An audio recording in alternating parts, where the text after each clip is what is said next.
মূলত কি উদ্দেশ্য লৈ আজি সভাখন অনুষ্ঠিত কৰা হৈছে?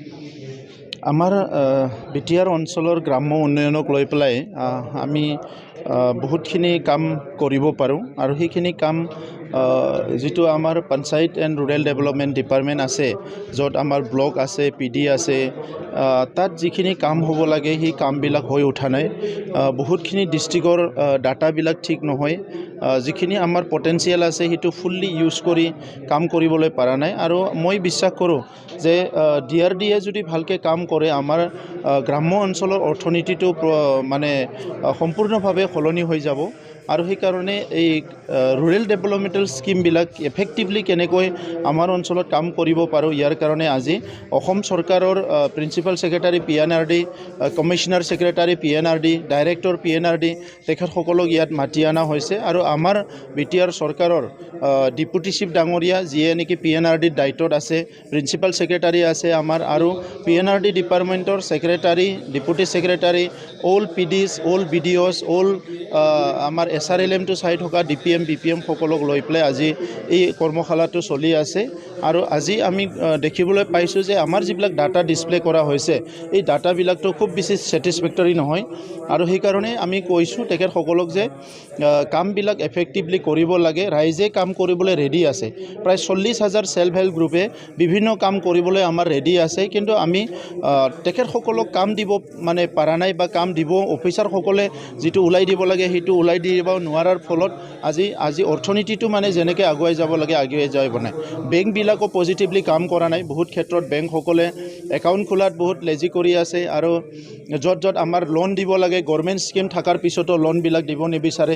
চ' সেই গোটেইখিনি ষ্ট্ৰীম লাইন কৰি প্ৰব্লেমখিনি ছল্ভ কৰি এই 6 মাহৰ ভিতৰত DRDৰ যিটো এক্টিভিটিটো যাতে একদম স্পীডত লৈ যাব পাৰে, ইয়াৰ কাৰণে আজি বৰমা কলেজত এই কৰ্মশালাটো লোৱা হৈছে।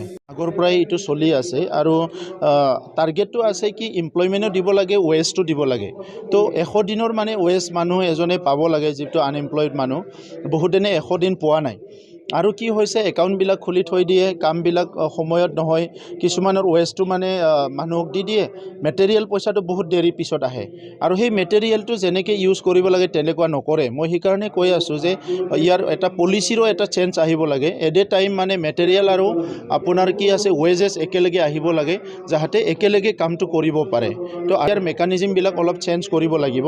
আপোনালোকে যিটো কথা কৈছে সেইটো একদম সঁচা কথা, ময়ো সেইটোকে চাই আছোঁ কি মেটেৰিয়েলৰ পইচাবিলাক একদম 100% ইউটিলাইজ নহয়। এই মেটেৰিয়েল পইচাবিলাক কোনোবা খাই দিয়ে আধাতে, মানে যিমান পাৰ্চেণ্ট মানে মেটেৰিয়েলত যায় তাতকৈ বহুতখিনি পইচা খাই দিয়ে, আৰু বহুত পিছত আহে কাৰণে এই স্কোপটো পায়। ইফালে ৱেজেছখিনি মানুহবিলাকে পাই গ'ল, তেখেতসকলে যি অলপ পালে কাম চাম নকৰাকৈ যদি 50%ও পাইছে তেখেতেও খুচ হয়।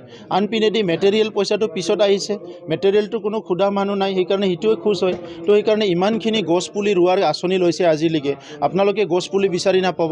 বহুত জেগাত পুখুৰী খান্দা আঁচনি লৈছে, বহুত জেগাত পুখুৰী আপুনি বিচাৰি নাপাব। এইবিলাক হৈ আছিলে।